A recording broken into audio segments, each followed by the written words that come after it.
Why am I always burned out? Why is that I'm helping people, but they're not giving me that reciprocation, right? We have to be able to assess these things, right? So discomfort doesn't mean you're being selfish.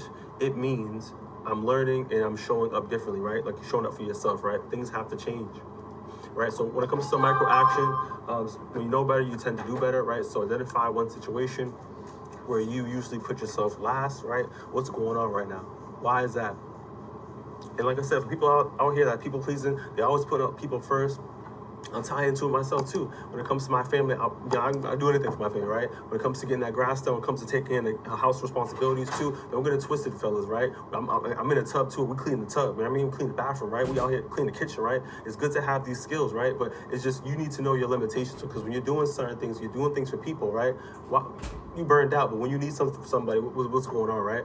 The lack of support, the lack of emotional understanding, right? So that's family aspects on the side, right? Like I said, most of us come from dysfunctional families, but like I really want you to assess your situation, right? Because this is about you, right? What's really going on in your world, and understand how we're able to move differently and understand our patterns, right? So things are gonna feel comfortable in the beginning, but we have to, like I said, have that understanding of what's going on and how you put yourself last, right? So choosing one small way to prioritize yourself instead is something that we also should take into consideration, because you matter, right? So little things make the difference, and we have to be able to make those proper choices, right? So notice, like I said, the discomfort, this is normal, right? And you don't have to just jump into whatever, you know what I mean? Do what's going to be beneficial for you, right?